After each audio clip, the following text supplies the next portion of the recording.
అపవాది గురించి మనకు సరైన ఇన్ఫర్మేషన్ లేకపోతే ఈరోజు అది తెలియక చాలామంది అపవాది చేస్తున్న క్రియలను గ్రహించలేక వాడి యొక్క మార్గంలోకే వెళ్ళిపోతున్నారు. చాలామంది వాడి యొక్క మార్గంలోకే, అపవాది మార్గంలోకి వెళ్ళిపోతున్నారు. జ్ఞానం కలిగిన వారు కూడా, జ్ఞానము తెలిసిన వారు కూడా జ్ఞానములో ఉంటున్నాను అనుకుంటున్నారు, కానీ వాడు పెట్టిన సులువైన చిక్కులు చిక్కుబడిపోయి ఇదే కరెక్టు అనుకుంటున్నారు. అందుకే గ్రంథంలో ఏముంటుందంటే, ఒకని ఎదుట తిన్నైన మార్గము కలదంట, తుదకది మరణమునకు దారి తీయును. వెళ్తున్నప్పుడు ఏమనుకుంటాడు? నేను సరైన మార్గంలోనే ఉన్నాను అనుకుంటాడు.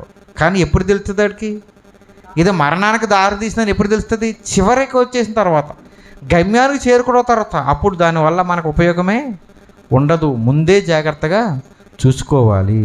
అయితే అపవాది గురించి మనం నేర్చుకునే ముందు, అపవాది అపవాది అపవాది అని ఏదైతే అనుకుంటున్నాం మనం, అసలు ఆడు అపవాదిగా మారలేనప్పుడు వాడుకుంటున్న గొప్పతనం ఏంటి, దేవుడు వాడికి ఇచ్చిన ఆధిక్యతలు ఏంటి?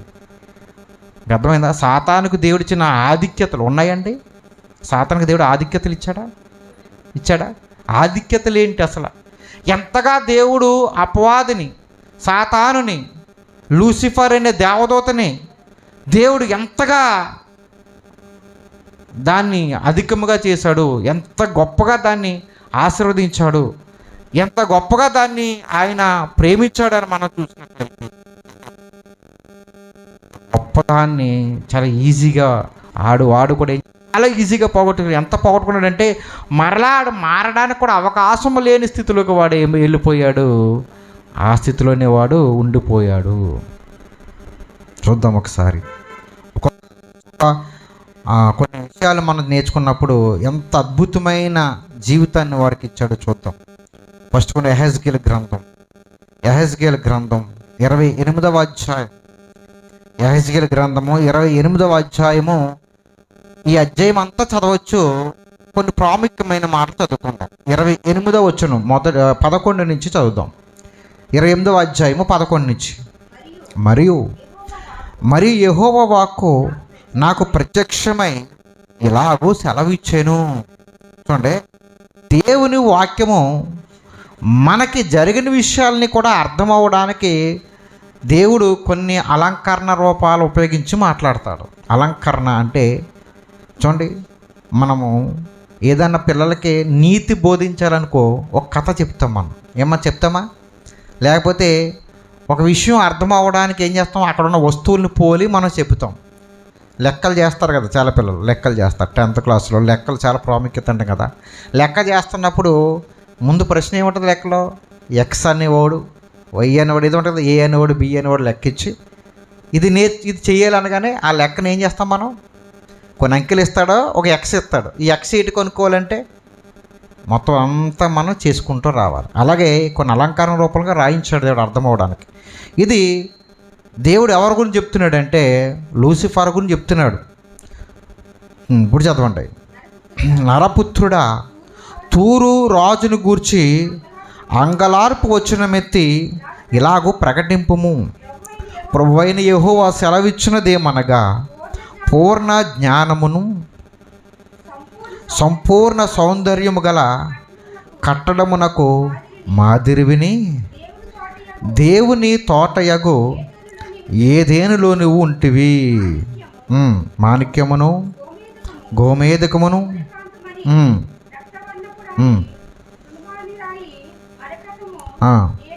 నీలము, పద్మరాగము, మాణిక్యము అను అమూల్య రత్నములతోనూ బంగారముతోనూ నీవు అలంకరింపబడి ఉన్నావు.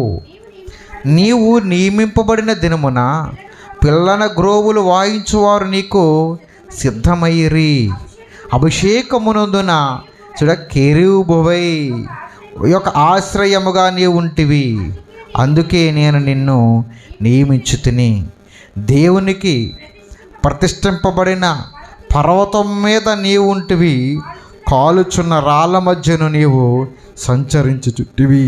అపవాది గురించి చెప్తున్నాడు ఈ మాటలో. అర్థమైందా? కొంచెం అపవాది గురించి అనగానే మనకి అనిపిస్తుంది అనమాట. ఎంత బాగా దీన్ని అలంకరిస్తున్నాడంటే 9 రత్నాలండి, నవరత్నాలు అంటారు దీన్ని. గవర్నమెంట్ ఎట్టే పథకం కాదు ఇది, అర్థమైందా? నవరత్నాలు అనేవి ప్రపంచంలోకెల్లా ఈ 9 నవరత్నాలు అద్భుతమైన వజ్రాలు అన్నమాట, అద్భుతమైనవి ఇవన్నీ కూడా.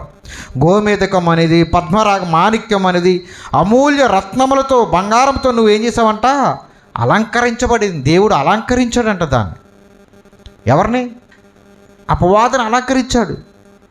అపవాదికి ఎవరికి లేని గొప్ప ఆధిక్యత, మిగతా దేవదూతలకు లేని గొప్ప ఆధిక్యత ఎవరికి ఇచ్చాడండి? దేవదూతలందరిలోకి ఈ అపవాదికి ఇచ్చాడు. 9 వజ్రాలతో దాన్ని అలంకరించాడు.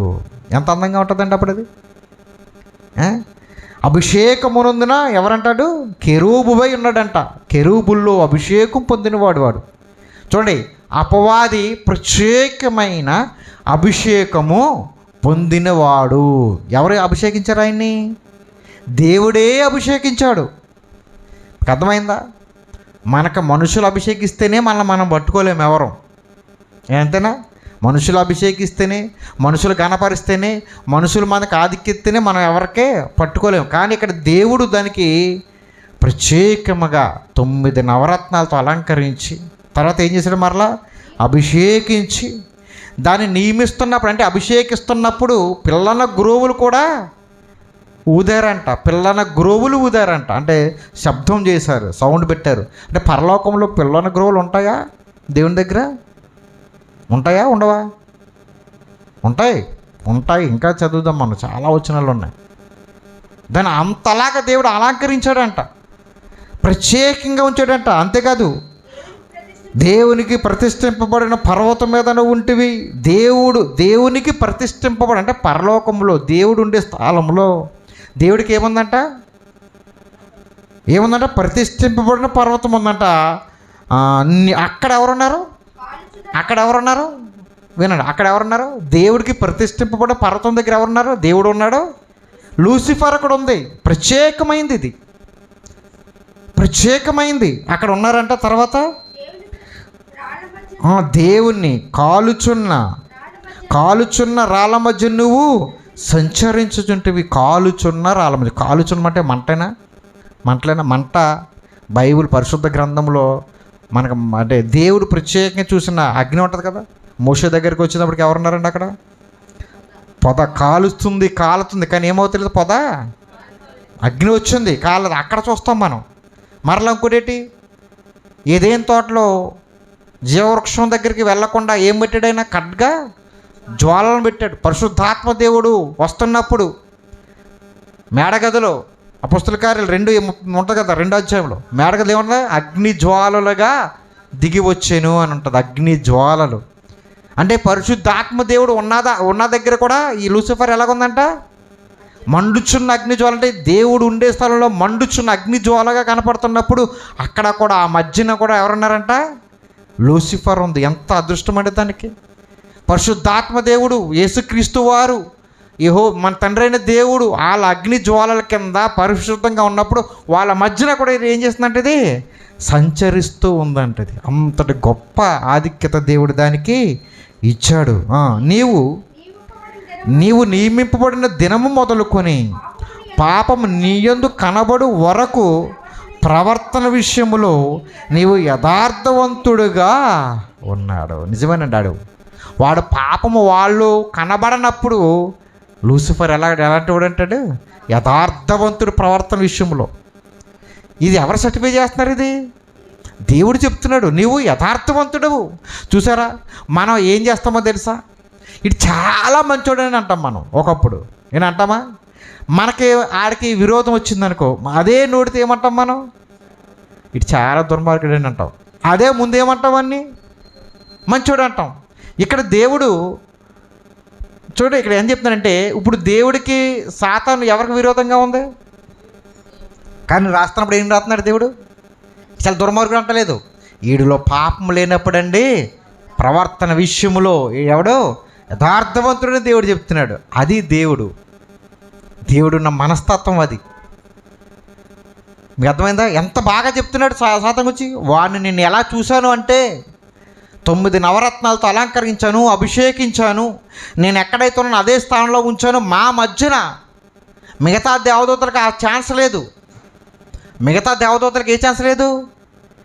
దేవుడి దగ్గర తిరిగే ఛాన్స్ లేదు. ఆయన చెబితే చిత్తము ప్రభువా అని పని చేసే ఛాన్సే ఉంది, కానీ మధ్యలో తిరిగే ఛాన్స్ మిగతా దేవదూతలకు లేదు. లూసిఫర్కి మాత్రమే దేవుడు ఆ ఛాన్స్ ఇచ్చాడు. హెబ్రీ రాసిన పత్రిక 1వ అధ్యాయం అది రాయబడి ఉంటుంది కదా, దేవదూతలు వాళ్ళు ఎంత గొప్పవారైనా కానీ ఆయన మాటకి వాళ్ళ కుమారులు కాదు, చిత్తము ప్రభువా అని ఆయన మాటకి విధేయులై ఉండాలి అంతే. కానీ లూసిఫర్కి ఎలాగంట మధ్యనుడంట ప్రవర్తన విషయంలో ఏం చేశాడంట, యథార్థమది నువ్వు ఉంటివి అయితే నీకు కలిగిన విస్తారమైన వర్తకము చేత లోపల నీవు అన్యాయము పెంచుకొని పాపం చేయుచూ వచ్చితివి గనుక దేవుని పర్వతము మీద నీ ఉండకుండా నేను నిన్ను అపవిత్రపరిచితిని. ఆశ్రయముగా ఉన్న కెరూబు కాలుచున్న రాళ్ళ మధ్యను నీవికను సంచరింపవు, నిన్ను నాశనము చేసి తిని. చూసారా ఏం కోల్పోయింది అది? దేవుడు ఉన్న పర్వతం దగ్గర నుంచి దేవుడు వెళ్ళగొట్టాడు, అపవిత్రుడైపోయాడు. రెండోది, వాళ్ళ మధ్యన కాలుచున్న రాళ్ళ మధ్యన ఉండకుండా ఏమయ్యాడంటే వాడు నాశనం తెచ్చేసుకున్నాడంట. నీ సౌందర్యమును చూసుకొని నీవు గర్వించిన వాడవై నీ తేజస్సు చూసుకొని నీ జ్ఞానమును చెరుపుకుంటవి కావున నేను నిన్ను నేలను పడవేసేదను, రాజులు చూచుండగా నిన్ను హేళనకు అప్పగించెదను అని తూరు రాజుని ఉదాహరణగా పెట్టి లూసిఫర్ గురించి చెప్తున్నాడు మనకి దేవుడు.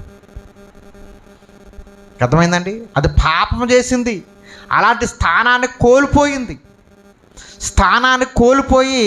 ఏం చేస్తుంది, తన సౌందర్యాన్ని చూసి ఏం చేసిందంట, గర్వించిందంట. తన జ్ఞానాన్ని కోల్పోయిందంట. తన తేజస్సును చూసి ఏం చేసిందంటే గర్వపడింది. ఎలా గర్వపడింది?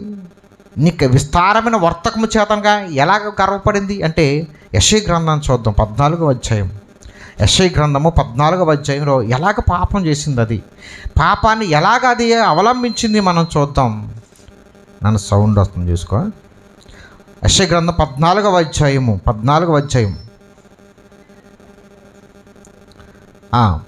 వచనం. తేజో నక్షత్రమా, వేకువ చుక్క, నీవెట్లు ఆకాశము నుండి పడితివి, జలములను పడగొట్టిన నీవు నేల మట్టుకు వరకు ఎట్లు నరకబడితివి.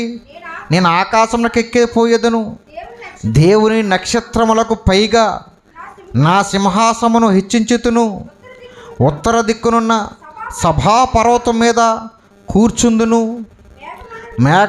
మేఘమండం మీదకు ఎక్కెదను, మహోన్నతునితోనున్న నన్ను సమానునిగా చేసుకుందునని నీవు మనస్సులో అనుకుంటివి. ఏ పర్వతం దగ్గర కూర్చుందండి అది? దేవుని పర్వతం, దేవునికి ప్రతిష్ఠించబడిన పర్వతం దగ్గర అది ఉంది కదా. ఆ పర్వతం మీద ఏమనుకుంటుందంటే ఇది అంతకన్నా నేను ఎక్కువగా ఉండాలి. ఎందుకని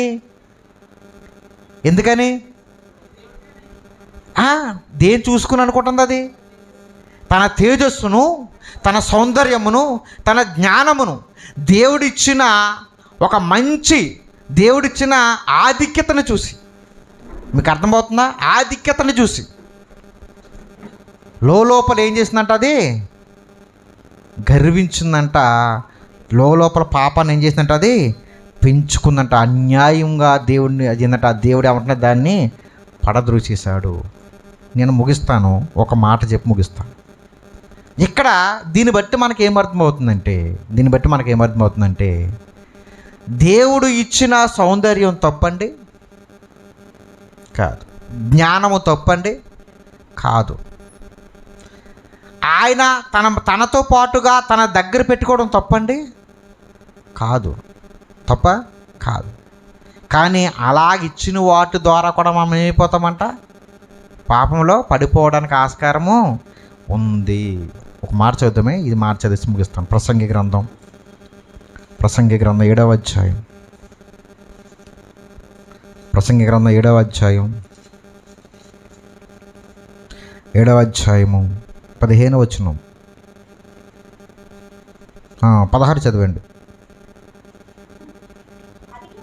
అధికముగా నీతిమంతుడివై ఉండకము, అధికముగా జ్ఞానవి కాకము, నిన్ను నీవేళ నాశనము చేసుకుందువు. ఏంటి, అధికంగా నీతిమంతుడు ఉంటే నాశనం అయిపోతామా? దేవుడు ఎలా ఉండమంటున్నాడు మనల్ని? నీతిమంతుడిగా ఉండమంటున్నాడు కదా. మరి దేవుడు వాక్యంలో ఏముంది? అధికంగా నీతిమంతుడిగా ఉంటే నాశనం అయిపోతామని ఎలాగుంది వాక్యంలో? అర్థమైందా? ఇప్పుడు మనం ఏమనుకోవాలి? కొంచెం నీతిమంతుడిగా, కొంచెం జ్ఞానవంతుడిగా, కొంచెం తప్పు చేసేవాడిగా ఉండొచ్చా? దీని అర్థం ఏంటంటే, ఇందాక మనం చదువుకున్న లూసిఫర్కి అధికంగా ఇవ్వడం బట్టి ఆ ఇచ్చిన దాన్ని చూసుకుని ఏం చేసినట్టు అది పాపానికి వెళ్ళిపోయింది. మనం నీతిమంతుడిగా ఉండాలండి. మనం నీతిమంతుడిగా ఉండాలి. నీతిమంతుడిగా ఉండాలని మన నీతిని నిరూపించుకోవాలనుకుని చేసే పనులు ఉంటాయి చూసారా, అవి మనల్ని పాపంలో పడేస్తాయి. మీకు అర్థమైందండి? దేవుడు ఒక మాట చెప్పాడు, చాలా ఉన్నాయి కానీ చిన్న గుర్తు చేస్తాను, మేము ముగిస్తాను నేను ఒక 2 నిమిషాల్లో. ఏంటంటే ఏమన్నాడంటే యేసుప్రభు వారు ఏమన్నారంటే, మీరు ఎలా పిలుచుకోమన్నాడు మనల్ని? ఎలా పిలుచుకోమన్నాడు మనల్ని? ఎలా పిలుచుకోవద్దన్నాడు? ఒకటే, తండ్రి అని కానీ గురువులని కానీ పిలుచుకోవద్దు. ఎలా పిలుచుకోవాలి? బోధకులని కానీ మీరు పిలుచుకోవద్దు. ఎలా పిలుచుకోవాలి? మీరు సహోదరులుగానే పిలుచుకోండి అన్నాడు. అర్థమైందా? ఇప్పుడు మన వాళ్ళు ఏం చేస్తున్నారంటే, మన పేరు ముందు సహోదరుడు కాదు, ఏముండాలి? రెవరెండు, రైట్ రెవరెండు, డాక్టరు, ఇవి ఉండాలి. నేను ఓ మాట చెప్తున్నాను వినండి, నన్ను ఎవరేమనుకున్నా కాదు, వాక్యంలో ఉన్నది చెప్తున్నాను. ఇవి పెట్టి మనం పిలుచుకోవాలనుకుంటున్నాం. ఉదాహరణకి మంచిదే, నీకేదో బిరుదు ఇచ్చారు, సంథింగ్ ఏదో బిరుదు ఇచ్చారు, ఆ బిరుదుతో పిలవకపోతే నీ మనసు ఏమనిపిస్తుంది? ఏమనిపిస్తుందండి? బిరుదు లేని వాళ్ళు చూసి నీకు ఏమనిపిస్తుంది? అంటే నీకు వచ్చిన ఆధిక్యత వల్ల నువ్వేమవుతున్నావు దేవుడి దగ్గర? ఒకరోజు సాతాను ఏ గర్వాన్ని, ఏ సౌందర్యం చూసి ఆశ్రయించబోద్ది పాపాన్ని నిలుపుకుందో, ఈరోజు నన్ను నా పేరుతో పిలలేదు కాబట్టి మీరెవరో అని అక్కడ నీ మనస్తత్వం చెందిపోవడం వల్ల దేవుడు ఇచ్చిన ఆధిక్యతను ఏం చేస్తున్నావు తెలుసా? కోల్పోతున్నారు చాలామంది. లేదు, నేను మంచి పనులు చేసుకుంటూ వెళ్తున్నాను, మీకు అర్థమైందా? మంచి పనులు చేసుకుంటూ వెళ్తున్నాను, చాలామందికి పంచి పెడుతున్నాను, ఇస్తున్నాను, ఆస్తి అంతా ఇచ్చేస్తున్నాను. ఇచ్చి ఒక రోజు ఏమంటుంది ఇదే మాట, నేను ఇప్పుడు వరకు ఎంత డబ్బులు ఖర్చు పెట్టాను మీకు ఏం తెలుసు అంటాం. ఏదో ఒక రోజు నేను అంటామనమా? మనం చేసిన పనులు బట్టి అంటామనమా? ఏమంటున్నా ఏమైపోయినట్టు అక్కడ మనం చేసిన పనుల ద్వారా మనం ఏమైపోయి దేవుడికి దూరం అయిపోయినట్టు. అందుకే దేవుడు ఏమన్నాడు తెలుసా? నీ కుడి చేత్తో ఇస్తే, నీ ఎడమ చేత్తో ఇస్తే కుడి చేత్తో తెలియకూడదంట. అంటే ఏదో ఒక చేత్తో ఇస్తే ఇంకో చేయికి ఏం చేయకూడదంట తెలుగు. అంటే చేసిన రోజు మర్చిపోయింది. ఎందుకంటే నువ్వు చేసిన దాన్ని బట్టి గుర్తుపెట్టుకుంటే ఏదో ఒక రోజు ఏమవుతావు, నాకు దూరం అయిపోతావు, పాపంలో పడిపోతావు, ఆస్కారం ఉంది. మీకు అర్థమైందా? నీతిమంతుడిగా ఉండాలి, కానీ నీతిని బట్టి మనం గర్వించకూడదు. మీకు చెప్పింది అర్థమైందండి? నీతిమంతుడిగా జీవించాలి, కానీ ఆ నీతిని బట్టి మనం ఏమవ్వకూడదు, గర్వించకూడదు. గర్వం లేదండి అంటనే గర్విస్తారు. ఎలాగా ముగిస్తానే, ఎలాగ తెలుసా? సన్మానాలు వద్దంటేనే ఏం చేసుకుంటారు చాలామంది. మాట్లాడితే ఏం చెప్తాం మనం? నాకు అస్సలు ఇష్టం ఉండదండి అంటాం. చెయ్యకపోతే నాకు ఈ పేర్లే ఇష్టం ఉండదు అంటాం, కానీ ఆ పేరుతో పిలవకపోతే ఇది తప్పు అండి. ఇది నిజంగానే. ఎందుకంటే దేవుడు లూసిఫర్ను మన ముందెట్టాడు, దాన్ని ఎంత అద్భుతంగా ఎట్టాడు, ఎంత మంచి ఆధిక్యతనిచ్చాడు. పోగొట్టేసుకుంది ఈరోజు అది చూసుకునే, ఈ మాట చెప్తేనే అది చూసుకుని, ఆ జ్ఞానాన్ని చూసుకుని పాపంలో పడిపోయే ఎన్నో విషయాలు ఉన్నాయి. జ్ఞానం ఏం చేస్తానంట మనల్ని? ఇంత రోమా 14 ఉంటుంది. జ్ఞానం ఏం చేస్తాం మనల్ని? ఉప్పొంగ చేయును. కాబట్టి జ్ఞానం ఉన్నా, పౌలు గారు ఏం చెప్తాడు? ఉన్నా లేనట్టుగా బ్రతకాలి. కొనే పొలం ఉన్నా లేనట్టుగా, భార్య ఉన్నా లేనట్టుగా. అంటే ఏంటి లేనట్టుగా? ఏంటి లేకుండా కాదు, నీ బాధ్యతలు చేయాలి, కానీ దాని ద్వారా ఏమవ్వకూడదు. డబ్బు ఉండడం తప్పు కాదు, కానీ డబ్బే ఉందనుకోవడం అంటే గర్వంలో పడేస్తుంది. మంచిగా పాట పాడతావు, నీకు మంచి సాంగ్ వచ్చు, నాకన్నా ఎవడ పాడతాడు అన్నావు అనుకో, నీ ఏదైతే దేవుడు నీకు ఆధిక్యించాడో ఆధిక్య ద్వారా ఏమవుతున్నావు, దేవుడికి నువ్వు విరోధం అవుతున్నావు. నేను బైబిల్ బాగా చదువుతానండి, నాకన్నా ఎవడ చదవడండి, అక్కడ నువ్వేమైపోయి దేవునికి విరోధమైపోయి ఒకప్పుడు ఇలాగే దేవుడు ఇచ్చిన ఆధిక్యతను పోగొట్టుకుంది, పాపం చేసింది, స్థానాన్ని కోల్పోయింది. అభిషేకించబడిన కెరూబు ఏమైపోయింది? ఈరోజు దేవునికి విరోధమైపోయింది. మనకిస్తున్న ఆధిక్యతను బట్టి, నీకు ఇచ్చిన ఆధిక్యతను బట్టి నువ్వు ఏ రోజు కూడా దేవునికి విరోధిగా అవ్వకూడదు. నీకు ఇచ్చిన ఆధిక్యతలోనే నమ్మకంగా దేవుడికి విధేయులై మనం బ్రతకాలి.